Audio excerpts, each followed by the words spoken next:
Paz e graça, mineirinhos, aqui é o Wellington Lucena falando diretamente de Pedra Azul.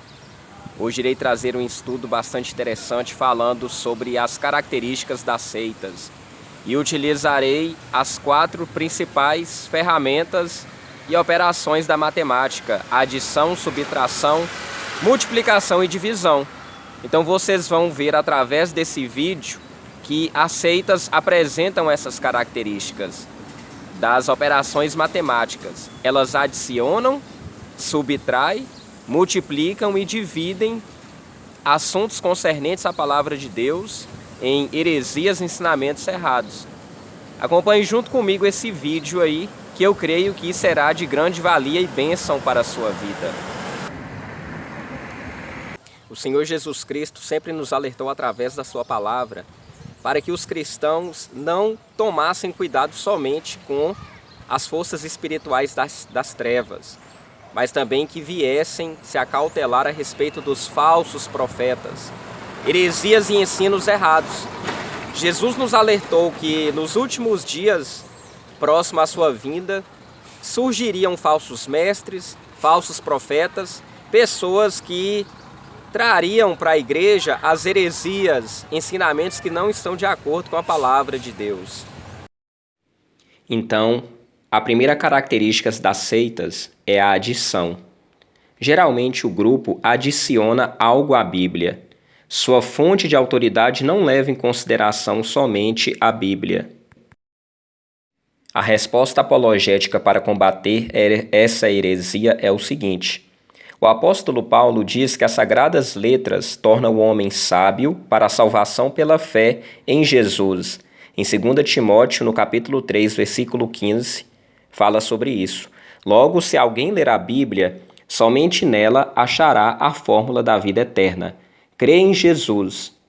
A Bíblia relata a história do homem desde a antiguidade. Mostra como ele caiu no lamaçal do pecado.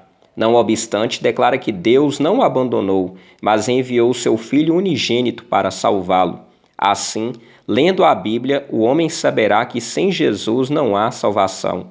Ele não procurará salvação em Buda, Maomé, Krishna ou algum outro, nem mesmo numa organização religiosa, pois a Bíblia é absoluta e verdadeira ao enfatizar que a salvação do homem vem exclusivamente por meio de Jesus Cristo. A segunda característica é a subtração. Então, o grupo ou denominação tira algo da pessoa de Jesus. Eles atacam a pessoa divina de Jesus. A resposta apologética é o seguinte: a Bíblia ensina que Jesus é Deus. Está no Evangelho de João, capítulo 1, versículo 1, e também no capítulo 20, versículo 28. Carta a Tito, no capítulo 2, versículo 13, e primeira carta de João, no capítulo 5, versículo 20. Assim sendo, não pode ser equiparado meramente a seres humanos ou mitológicos, nem mesmo com os anjos que o adoram. A Bíblia atesta a autêntica humanidade de Jesus, pois nasceu como homem, cresceu como homem, sentiu fome, sede, comeu e bebeu, dormiu, suou sangue. Foi gerado pelo Espírito Santo no ventre da Virgem Maria, sendo, portanto, santo, inocente e imaculado.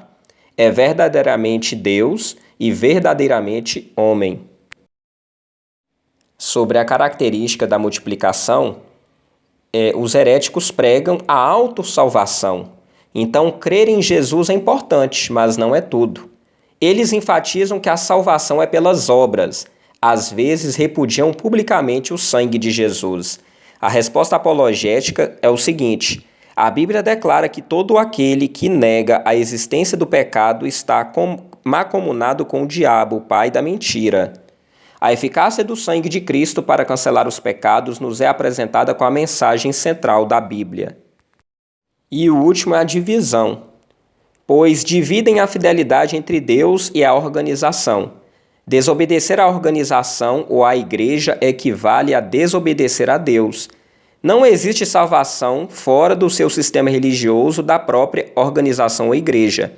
A resposta apologética para essa heresia é o seguinte: o ladrão arrependido ao lado de Jesus na cruz entrou no céu sem ser membro de nenhuma dessas seitas, pois o pecador é salvo quando se arrepende. Evangelho de Lucas, no capítulo 13, versículo 3. E aceita Jesus como Salvador único e pessoal. Desse modo, ensinar que uma organização religiosa possa levar é pregar outro evangelho. Isso implica dividir a fidelidade a Deus com a fidelidade à organização e tira de Jesus a sua exclusividade de conduzir-nos ao Pai. Não há salvação sem Jesus. Amados irmãos, então este foi o ensinamento ao qual utilizei as 4 operações da matemática para ensiná-los aqui, adverti-los a respeito das seitas, das heresias. Então que vocês possam examinar as Escrituras, ler com bastante afinco, cuidado, perspicácia para entendê-la e ficar ciente de que se a gente não estiver pautado no ensinamento correto, nós viramos vítimas desses ensinamentos heréticos. Então fica aqui a dica para vocês, um abraço do mineirinho Wellington Lucena. Todos fiquem com Deus, um abração a todos.